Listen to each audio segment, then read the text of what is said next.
Hello, magandang gabi po sa inyo mga kapatid, mga kapamilya. Dali lang po. Kinuha ko lang ang aking monitor. Maligayang araw sa inyo ng linggo, unang araw ng sanlinggo na po. At tayo po ay magsisimula na sa ating pagpapatuloy sa pinag-uusapan sa buhay ni Daniel. Ano po? Bago po tayo magsimula, tayo po muna ay manalangin. Ama namin Diyos sa langit, kami po ay nagpapasalamat sa inyo, Ama, sa isa namang araw na kami po ay pinarating nyo sa unang araw ng sanlinggo ito. At kami po ay mag-uusap-usap muli, mag-aaral tungkol sa buhay ni Daniel. Ang istorya po ito, Ama, ay sana ito'y maging pagpapala, inspirasyon sa amin lahat. At sana po ay ito po'y maunawaan namin upang ito po ay magamit namin na gabay sa aming buhay. Patawad din po sa aming mga kasalanan na naggawa. At Ama, sana ay pagpalain po ninyo ang mga taong manonood at makikinig sa gabing ito. At sana po ay samahan din sila ng inyong banal na espiritu at mga banal na anghel. Salamat po sa inyo at ang inyong bendisyon ay sumaami sa pangalan po ng aming Panginoong Hesus. Amen. Okay. Magandang gabi sa inyong lahat, mga kapatid, mga kapamilya, mga kaibigan. Tayo po ngayon ay magsisimula na sa ating live, ano po, at ito, tinitingnan ko lang ang aking monitor o ongoing na. Ngayon pong gabi ay pag-uusapan natin o pagpapatuloy natin yung kasaysayan ni Daniel, ano po, na napakagandang istorya. Ito po ay maganda rin ngayon sapagkat ito ay katunayan na si Daniel ay ginagabayan ng Diyos. Okay. At sa gabing ito, ang ating pong ipagpapatuloy ay makikita po natin sa Daniel 5:1 hanggang 31. Ito po yung napakaganda, mga kapatid. Ito po. Minsan, si Haring Belshazzar ay nagdaos ng malaking handaan para sa 1,000 niyang tagapamahala at nakipag-inuman siya sa kanila. Uy, sino na naman itong si Belshazzar? Ano po? At siya ay galante. At ang napakarami niyang tagapamahala, ano po, 1,000 ang sabi rito. Nang lasing na si Haring Belshazzar, pinakuhan niya ang mga sisidlang ginto at pilak na sinamsam ng ama niyang si Nabucodonosor. Siya pala ang successor po ni Nabucodonosor. Ang sabi rito, ama niya si Nabucodonosor sa templo ng Jerusalem.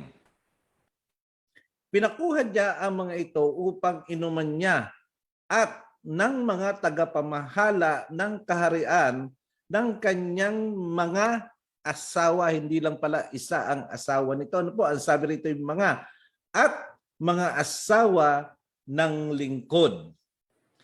Dila na naman sa bulwagan ang bulwagang pinagdarausan ng handaan ang mga kagamitang ginto at pilak na sinamsam mula sa templo ng Diyos sa Jerusalem at ininuman nila ang mga ito. Kita nyo? Ito pala'y galing sa templo ng Jerusalem. Ano po? At marahil ito pinagmamalaki niya sa kanyang mga kaalyado, sa kanyang mga tagapamahala, sa kanyang mga tauhan. Habang sila'y nag-iinuman, pinupuri nila ang kanilang mga Diyos. Ito po ay binabanggit dito small letter D sapagkat ito ay Diyos-Diyosan. Nayari sa ginto. Natural, ito po ay gawa ng tao. Pilak, tanso, bakal, kahoy, at bato. So yun po ang mga tinatawag na Diyos-Diyosan. Basta gawa ng tao at sinasamba, ang tawag dito ay Diyos-Diyosan. Sabi rito, walang ano-ano'y lumitaw ang isang kamay ng tao at sumulat ito sa pader. Sa pader ng palasyo, sa tapat ng lalagyan ng ilawan, nakita ito ng hari. Namutla siya, nangatog ang mga tuhod at nalugbok sa matinding takot. Sino ba naman ang hindi matatakot niyan? Ang sabi rito, hindi lang takot, sabi nangalog ang tuhod.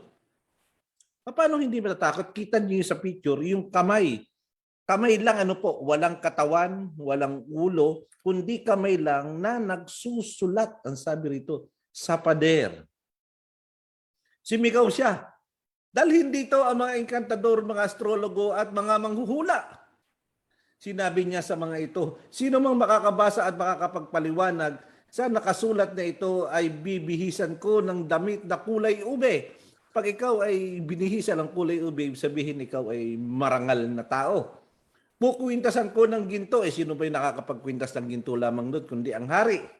At gagawin kong ikatlo sa kapangyarihan sa buong kaharian. Biro nyo, ikatlo sa hari. Dumating lahat ng mga tagapayo ng hari, ngunit isa may walang makabasa o makapagpaliwanag sa kahulugan ng nakasulat sa pader. Ano po? Ito'y sulat na ibang sulat. Ayun po, ayun ang sulat. Ano po? Ayun, nakikita nyo na sinusulat ng kamay. Lalong nabagabag at namutla ang hari. Kasi nga po, kakaiba eh. Kakaiba yung kanyang nakita. Baka pinagbibintangan niya na siya po ay lasing na. Pero hindi, malinaw pa ang kanyang paningin at ang kanyang kaisipan. Dahil kung hindi siya malinaw, hindi siya matatakot. Ang inang reyna ni Haring Belsasar ay pumasok sa bulwagan nang marinig niya ang pag-uusap ng anak niyang hari at ng mga tagapamahala nito.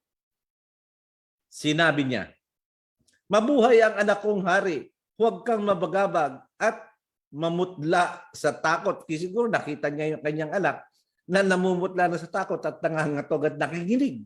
Ano po? Sabi rito, sa kaharian mo ay may isang taong kinakasihan ng espiritu ng banal na Diyos. Ayan.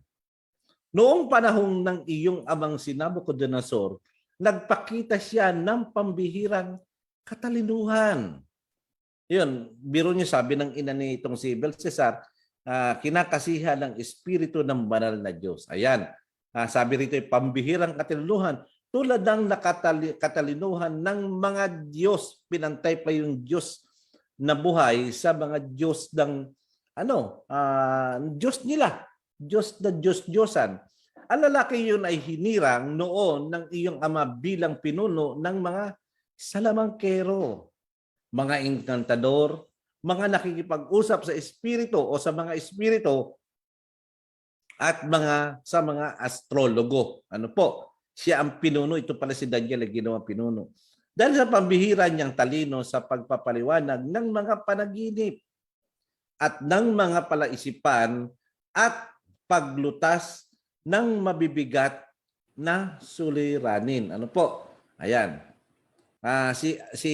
Kumbaga ito si Daniel ay isang ano ba masasabi sa doktor ng mga psychiatrist, ano po? Pero hindi siya ganoon, mas magaling siya dahil pati panaginip ay napapaliwanag niya.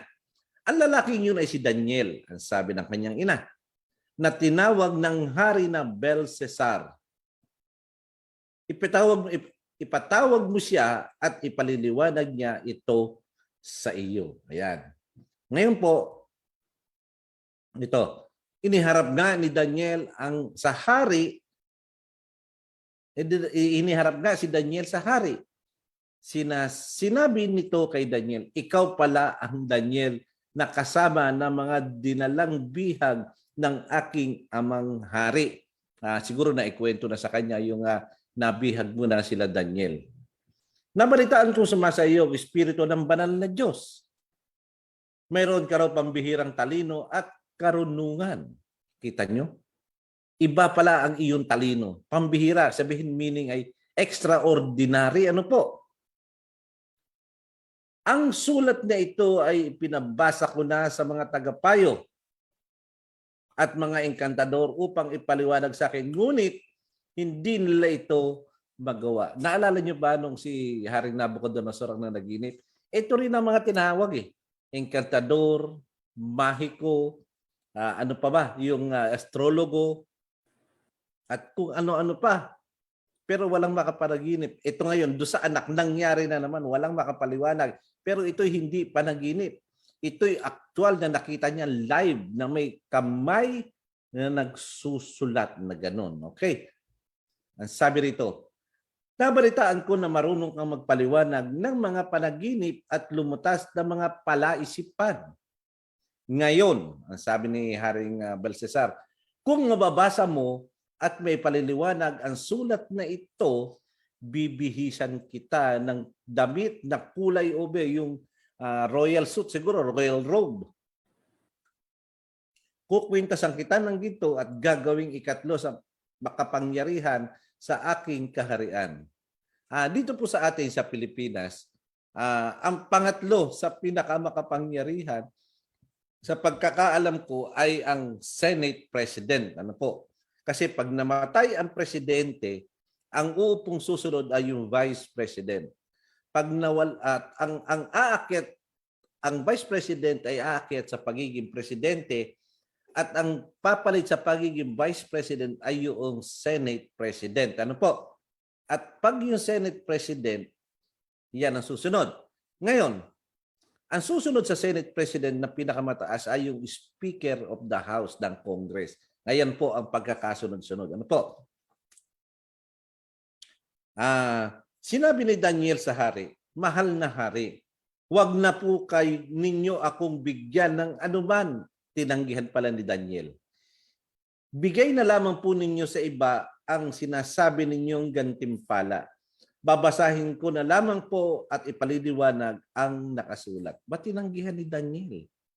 Biro nyo ano ibibigay sa kanya? Damit na ube, gintong kwintas at saka kapangyarihang pangatlo mula sa kanya. Pero tinanggihan ito ni Daniel. Anong sabi rito? Mahal na hari, ang inyong amang si Nabucodonosor ay binigyan ng kataas-taasang Diyos ng isang kaharian. Ito nga po yung Babylonia.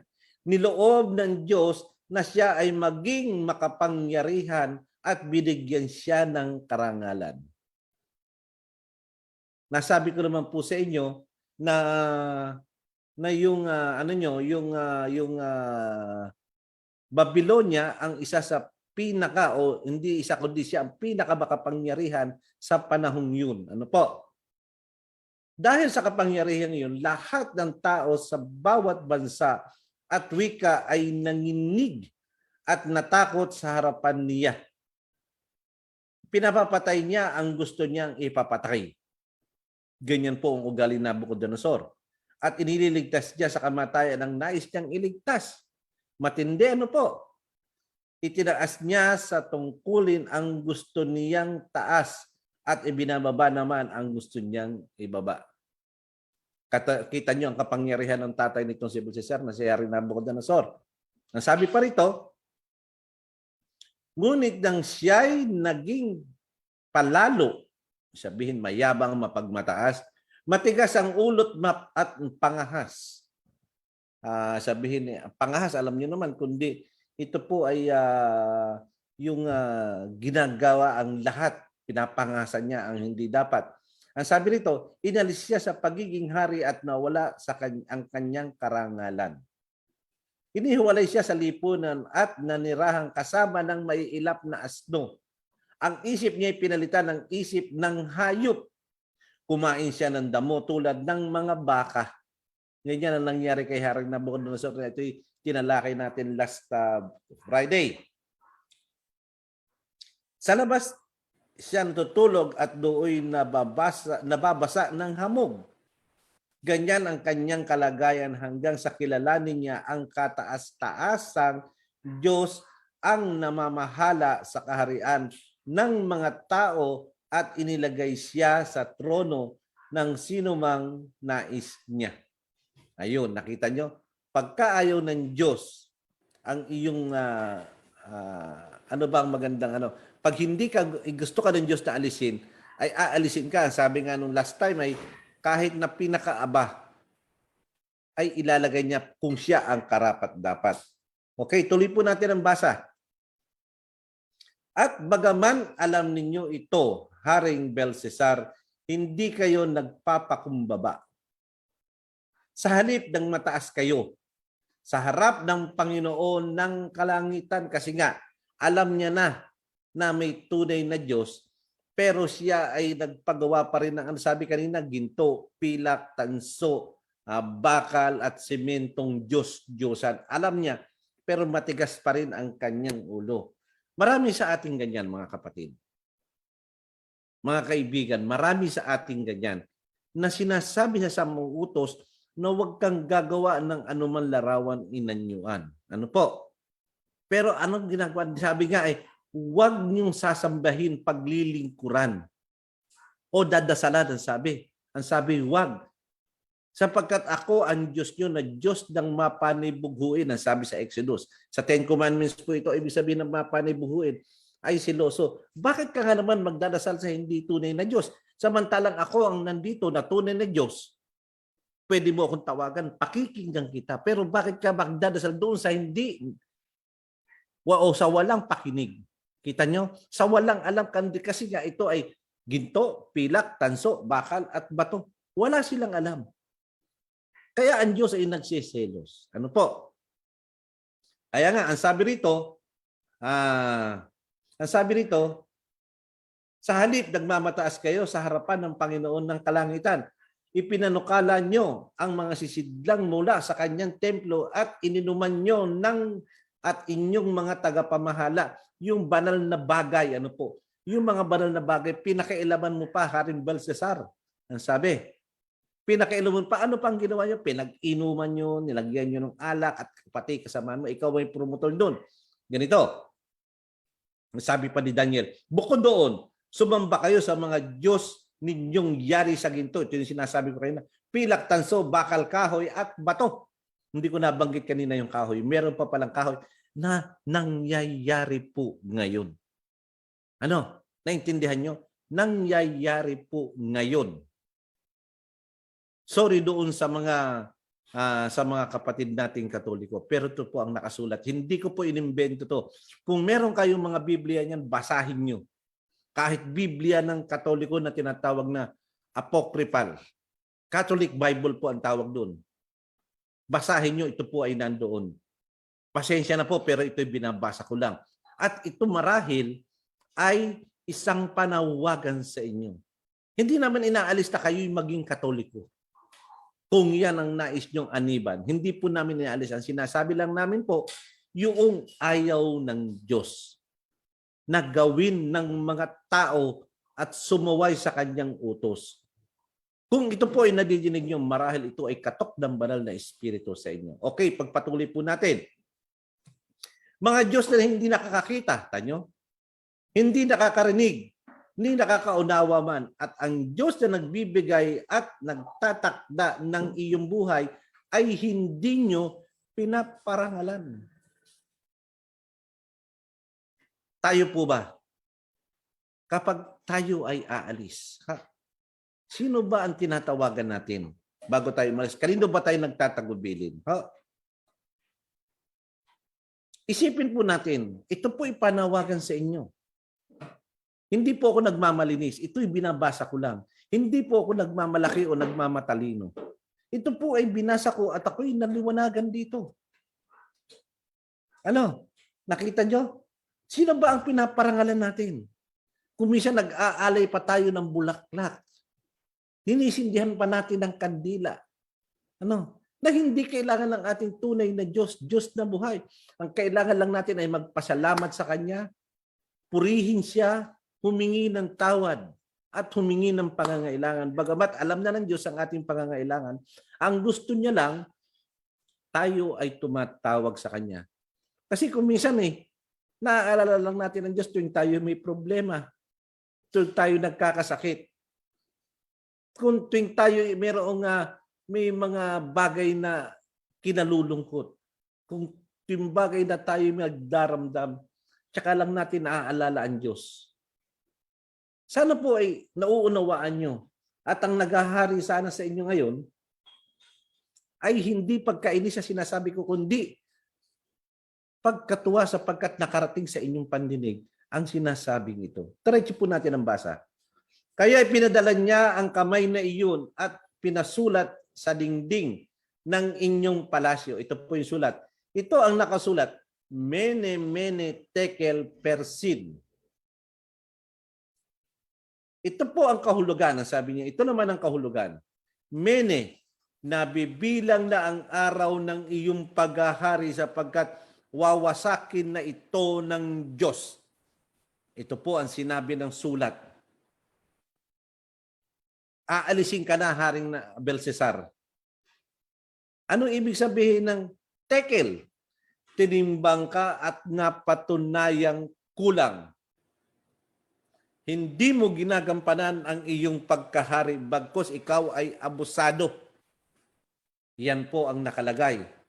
Tinimbang ka ng Panginoon at hindi ka worthy o hindi ka karapat-dapat diyan. Ano? Ano pa ang sabi? Peres, ang kaharian mo ay mahahati at ibibigay sa Media at Persia. Ito po yung Medo-Persia. Ano po? Dito, ito ang tatalo sa Babylonia.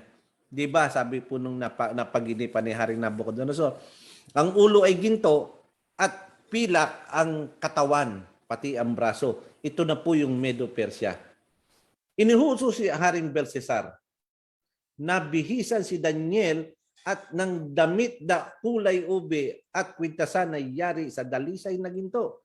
Pagkatapos ay inihayag niya ito ang ikatlong kapangyarihan sa buong kaharian. Hindi nagpapigil si Haring Belshazzar. Ano po? Sapagkat ito ay napaliwanag sa kanya. Naging warning sa kanya. Ano po? Naging warning sa kanya. Alam niyo naman na ang utos ng hari ay hindi mababali. Marami pong utos sa atin ng Diyos. Ang Diyos na hindi nagbabago ng kanyang batas. Hindi nagbabago ng kanyang utos. Ano po? Ang kanyang salita ay magpakailanman. Ang sabi nga ay ni tuldok o kudlit ay hindi mawawala. Wala po. Hindi po totoo na ang kautusan ay lumipas na. Hindi maaaring lumipas ang batas ng Diyos o ang batas ng hari ng mga hari. Ito po yung kahuli-hulihan talata na susunod natin. Nang gabi ring yun, pinatay si Belshazzar ang hari ng Babylonia. Natupad po ba yung sinabi ng Diyos? Opo, natupad. Ang kanyang kaharian ay kinuha ni Dario, hari ng Media na nooy 62 taon na. Napakasaklap po na nangyari sa kanya. Na po. Nagkatotoo ang sinabi doon sa Mene Tekel. Ano sabi nga? Mene, ayan sabi, Mene Tekel Upsarim, o sa ibang salita ay Mene Tekel Parsin. Yan po ang sinabi. Nagkatotoo po. Ang sabi ay, ang Mene nabibilang na ang kanyang araw, ang Tekel ay tinimbang ka, ngunit kulang. Tapos ang sabi rito ay, ang Peres o yung ang sabi nga ay Persin ay ang ibig sabihin ay ang kanyang kaharian ay mapupunta na sa Medo-Persia po. At siya'y napatay at nagkatotoo yung warning sa kanya ng Diyos. Sana po mga kapatid, mga kababayan, mga kaibigan, sana po ay wag na nating abutin ng ganito na tayo ay pag natimbang hindi sapat. Gawin po natin yung ating best, lalo't nadinig na po natin ang ganitong saway o ganitong salita. Matakot po tayo. Mahalin natin ang tunay na Diyos. Huwag na tayong magmahal sa mga ibang Diyos na Diyos-Diyosan na yari sa kamay ng tao. Pasensya na po kayo, masakit. Naranasan namin to. Pero kami po noon ay sinunod namin ang tunay na Diyos. Maraming salamat po sa inyong panonood, pakikinig. At sa susunod na Miyerkules, itutuloy natin ang napakaganda. Napakagandang istorya ni Daniel. Mas maganda na po yung susunod. Paganda ng paganda ng paganda. At sana po ay huwag kayong magsasawang makinig. Sapagkat kung tayo ay nanonood ng mga teleserye, sinusundan natin, sinusubaybayan. Dito rin po ay sana huwag kayong magsawang makinig. Subaybayan po ninyo. Hindi nyo na po kailangan magbuklat ng Biblia. Pero kung sinisipag kayo, magbuklat po kayo, lahat ng ating pinag-aaralan ay nandyan po, wala akong dinadagdag. Tayo po muna ay manalangin. Ama namin Diyos sa langit, maraming salamat po sa inyo, Ama, sa isang napakagandang istorya sa buhay ni Daniel. Ganito po pala, Ama, kung may nais kayo parating sa amin, ay kami po ay inyong sinasaway. Salamat po sa mga istoryang ganito na kami po ay nais na kayo ang sundin. Kayo ang aming titignan. Kayo po ang aming lalakaran. Salamat po ng marami. Ama, marami pong mga kaibigan namin, kapatiran, ang may mga karamdaman ngayon. Unang-una po sa lahat ay pinakikiusap namin na sana po magsigaling sila. Lalo na po ang aming kaibigan na si Brother Jerry Policarpio. Nangangailangan po siya ng himala. Nangangailangan po siya ng pagpapagaling ninyo. Kayo na po ang bahala sa kanya. At si Ginoong Joseph San Pedro ay nangangailangan din po ng paggaling. Siya po ay lumalapit sa inyong paanan, lumuluhod at nagmamakaawa at sinasalalay niya ang kanyang kagalingan sa inyo. Mangyari po sana, Ama, na kayo naman po ang bahala sa kanila at ang kalooban po ninyong masusunod. At may mga kapatiran po kami na at kaibigan, kamag-anak, malapit sa aming puso na nangangailangan din ng pagkalinga at pagpapagaling. Hindi lamang po sa pisikal, Ama, kundi pang espiritual na kalagayan. Sana po ang mga taong nakinig dito na napakinig na ay hindi po sila masaktan bagkus magbago. Salamat po sa pagtugon nyo sa aming panalangin at humihiling po kami ng masaganang biyaya at pagpapala. Buhat sa inyo, hindi lamang po sa pang-material, kailangan din po namin ng pang-pisikal na biyaya at lalo na po pang-espiritual na mentalidad o kaisipan. Salamat po sa inyo at ang lahat po hinihiling namin sa pangalan po ng Panginoong Hesus. Amen. Muli, maraming salamat sa inyo mga kapatid, mga kapamilya. At yung iba ay wala pa rito sa aking listahan at karamihan sa kanila, lalo pag linggo ngayon, yung iba ay nasa outing, yung iba ay nasa pasyalan dahil linggo, ay mamaya sila ay manonood at hahabol, makikinig. At alam naman nila na tayo po ay may replay sa Facebook, sa acting Facebook page, sa Brother Jesse Crisologo, at sa YouTube account. Ano po? Paki-follow, paki-subscribe, paki-share. Maraming salamat po sa inyo. At tayo po muli ay magkikita-kita sa darating na Miyerkules, ganap na alas 7, sa ganito ring sitwasyon na tayo po ay magbabasa ng banal na kasulatan. Maraming salamat po sa inyo at muli ang biyaya at pagpapala ng Panginoon ay sumaatinawa. Magandang gabi po.